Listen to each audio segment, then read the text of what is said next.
பல வழித்தடங்களில் கோவை மெட்ரோ திட்டம் வருவதற்கான அதிமுகவின் திட்டத்தை திமுக 2 வழித்தடங்களாக குறைத்துவிட்டனர். எஸ்பி வேலுமணி பேட்டி. கோவையில் நடைபெற்ற தீவிர வாக்காளர் சீர்திருத்தம் தொடர்பான அதிமுக ஆலோசனை கூட்டத்தில் கலந்து கொண்ட அதிமுக முன்னாள் அமைச்சர் எஸ்பி வேலுமணி பின்னர் செய்தியாளர்களை சந்தித்தார். அப்போது பேசிய அவர், அதிமுக மாவட்ட பொறுப்பாளர் கூட்டம் நடைபெற்றதாக தெரிவித்த அவர், எஸ்ஐஆர் பணிகள் மிக மெதுவாக நடைபெறுகின்றன என்றும் பல இடங்களில் திமுக நிர்வாகிகள் படிவங்களை தவறாக பயன்படுத்துவதாக குற்றம் சாட்டினார். நியாயமான வாக்காளர்களை மட்டுமே பதிவு செய்ய வேண்டும், இல்லாத வாக்காளர்கள் சேர்க்கப்பட முயற்சி நடப்பதாகவும் அதனை அதிமுக கண்காணித்து வருவதாகவும் அவர் கூறினார். மேலும் எடப்பாடி பழனிசாமி ஆட்சியில் கோவைக்கு பல்வேறு வளர்ச்சி திட்டங்கள் செய்யப்பட்டதாகவும் கோவை மற்றும் மதுரை மெட்ரோ திட்டத்திற்கான கோரிக்கையை பிரதமர் மோடியிடம் எடப்பாடி முன்வைத்ததாகவும் கூறினார். மெட்ரோ தொடர்பான தேவையான விவரங்களை பூர்த்தி செய்து அனுப்பினால் திட்டம் நிச்சயம் அமையும். எடப்பாடி மீண்டும் முதலமைச்சராக வந்தால் மெட்ரோ ரயில் திட்டம் வரும் என உறுதி கூறினார். மெட்ரோ ரயில் ஆய்வுக்கு 3 கோடி ரூபாய் நிதியை அதிமுக ஆட்சி காலத்தில் எடப்பாடி பழனிசாமி ஒதுக்கினார். பல வழித்தடங்களில் மெட்ரோ திட்டம் வருவதற்கான அதிமுகவின் திட்டத்தை திமுக 2 வழித்தடங்களாக குறைத்து விட்டதாக அவர் குற்றம் சாட்டினார். கோவை விமான நிலைய விரிவாக்க திட்டத்தையும் திமுக அரசு இதுவரை முன்னேற்றவில்லை எனவும் அவர் விமர்சித்தார். திமுகவினர் கோவையில் போராடுவதற்கு பதிலாக டெல்லியில் 40 எம்பிகளுடன் நாடாளுமன்றத்தை முடக்க வேண்டியதுதானே மெட்ரோவுக்காக என வேலுமணி கேள்வி எழுப்பினார். 2026ஆம் ஆண்டு எடப்பாடி பழனிசாமி முதலமைச்சராக மீண்டும் வருவது உறுதி. மத்திய அரசிலிருந்து தேவையான அனைத்து திட்டங்களையும் பெற்று தருவார் எனவும் அவர் தெரிவித்தார். எங்களது அதிமுக முகவர்கள், பிஎல்ஏ ஏஜென்ட், பூத் நிர்வாகிகள் சிறப்பான முறையில் பணியாற்றி எங்களை பொறுத்தளவுக்கு பொதுச்செயலர் எடப்பாடியார் சொன்னது போல நியாயமான வாக்குகள் அதுல பதிவு செய்ய வேண்டும். அதே போல இந்த ஊர்ல இல்லாம வெளியூர்ல வெளியே மாறி இருக்கிறவங்க அந்த தவறான வாக்குகள் பதிவு செய்யக்கூடாது. இரட்டை வாக்குகள் 2 தரம் இருக்கக்கூடாது. அதுல மாற்றுக்கிறது இல்லை. அதையே திரும்ப இல்லாத வாக்குகள் எல்லாம் பார்த்தீங்கன்னா இன்றைக்கு பதிவு செய்யக்கூடிய அந்த வாய்ப்பை உருவாக்க முயற்சி செய்கிறார்கள். அதெல்லாம் இருக்கக்கூடாது. ஆகவே அதிமுகவுடைய முகவர்கள், பிஎல்ஏ ஏஜென்ட் எல்லாமே சிறப்பான முறையில் கண்காணித்து வருகிறார்கள். இன்னும் தீவிரமாக கண்காணிக்க வேண்டும் இந்த கூட்டத்தை போட்டிருந்தோம்.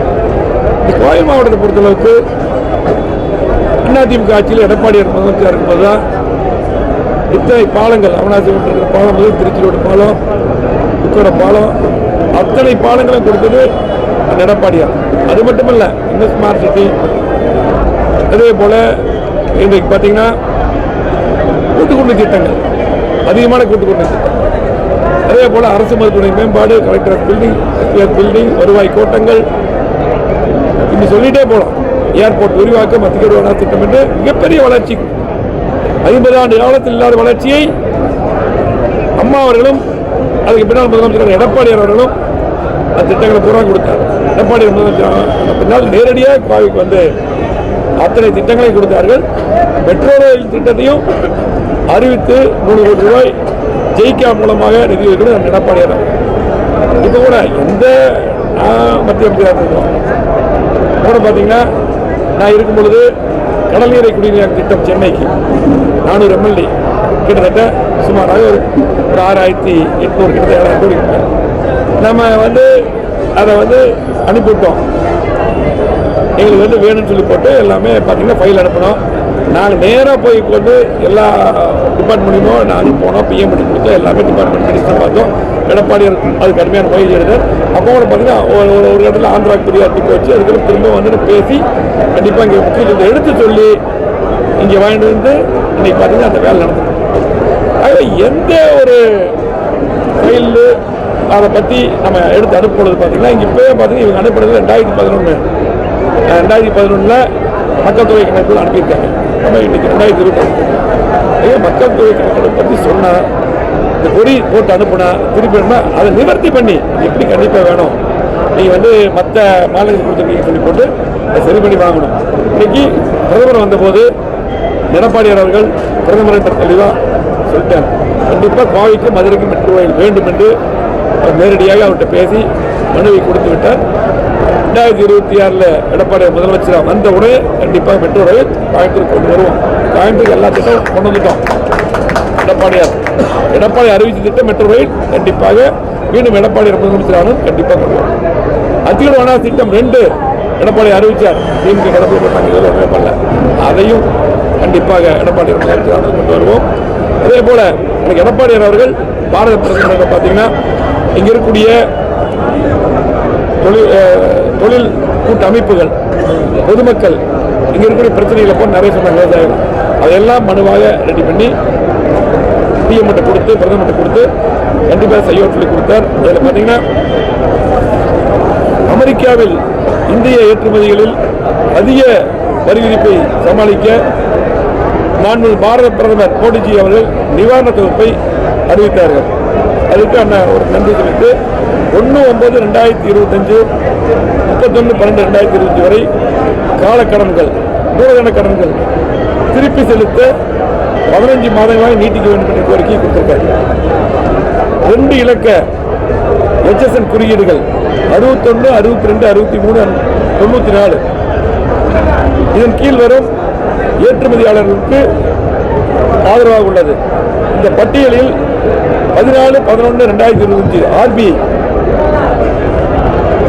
ரிசர்வ் பேங்க் ஆஃப் இந்தியா அறிவிப்பு இணைப்பில் RBI 2025-26/96 அதே போல DOR STR ரெக்கார்டில் 60/21/4/048/2025-26 2 இலக்க HSN குறியீடுகள் 52, 54, 55 மற்றும் 60 சேர்க்க எடப்பாடியார் வலியுறுத்தியுள்ளார். இது ரொம்ப முக்கியமானது.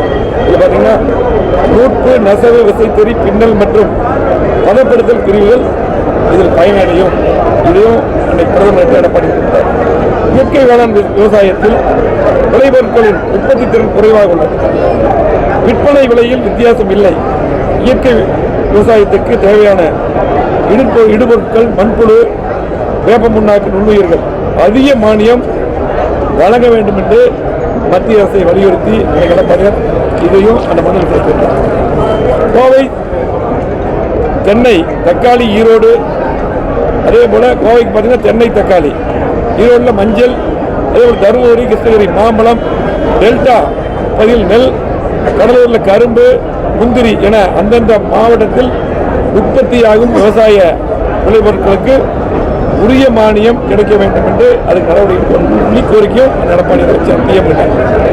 இயற்கை வேளாண் விவசாய உற்பத்தி பொருட்களுக்கு அரசு துறையின் மூலம் நேரடியாக சந்தைப்படுத்தவும் சிறப்பு ஊக்கத்தொகை வழங்க வேண்டும் என்று கோரிக்கை வைத்தார். மாண்பு பாரத பிரதமர் நரேந்திர மோடிஜி அவர்கள் GST 2.0 அறிவிப்பு மக்களின் வரவேற்பையும் பாராட்டையும் பெற்றுள்ளது.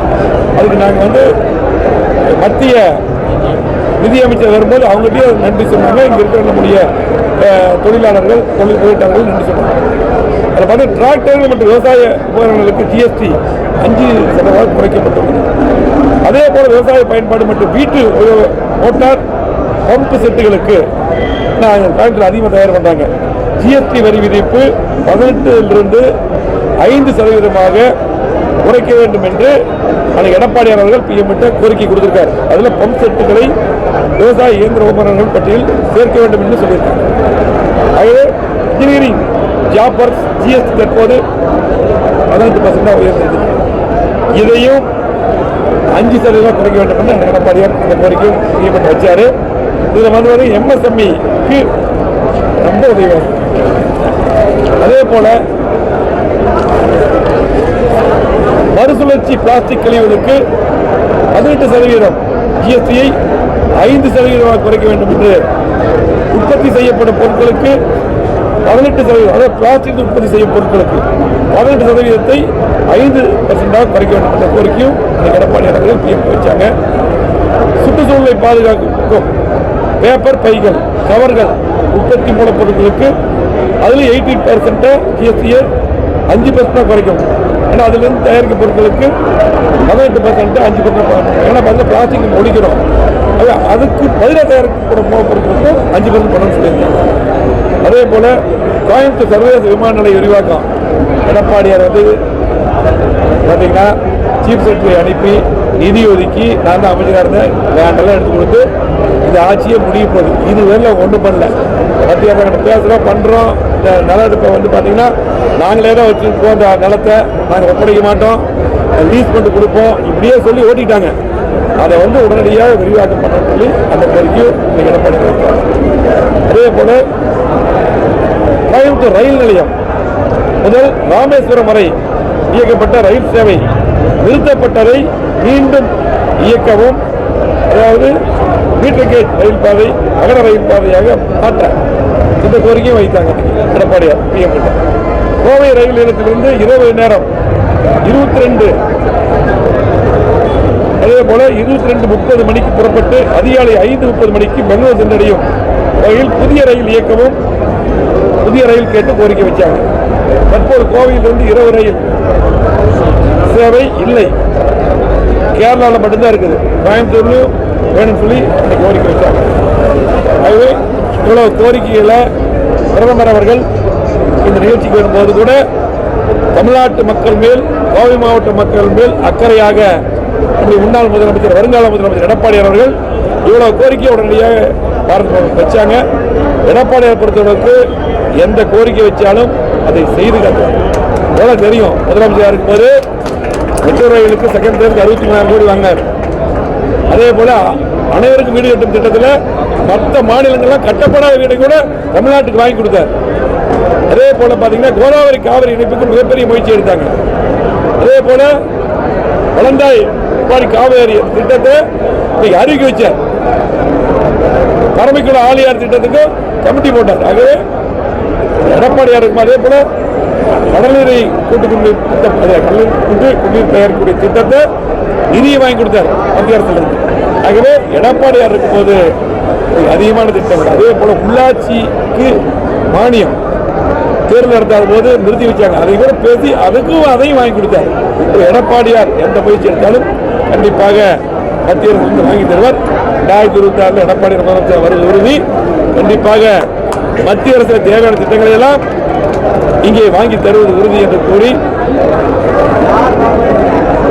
எது நடந்தாலும் 2026 கண்டிப்பாக கோவை மாவட்டத்துக்கு எந்த திட்டம் திமுக செய்யல, மீண்டும் கோவை மாவட்டத்துக்கு எடப்பாடி முதலமைச்சர் பின்னால் விடுபட்ட திட்டங்களை நாங்கள் கொண்டு வருவோம் என்று கூறி நன்றி, வணக்கம். பீகார் தேர்தல் வெற்றியில இவங்க எதை மாத்திருக்காங்க?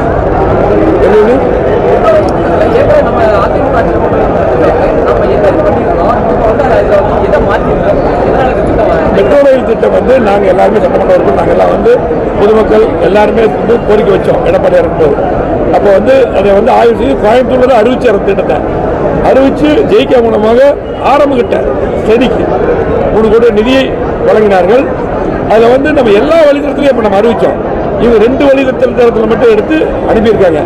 இப்போ அதெல்லாம் ஒரு பக்கம் இருந்தால் கூட எல்லா வழித்தடத்திலும் கண்டிப்பாக வரணுங்கிறது உண்டு.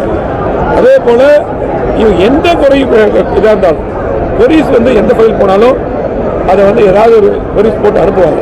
அதை நிவர்த்தி பண்ணி நம்ம அனுப்பணும். எந்த டிபார்ட்மெண்ட் இருந்தாலும் கேள்வி கேட்பாங்க, விளக்கம் கேட்பாங்க. அந்த விளக்கத்தை வந்து சரியான முறையில் சொல்லி அதுக்கப்புறம் கேட்டு வாங்கணும்.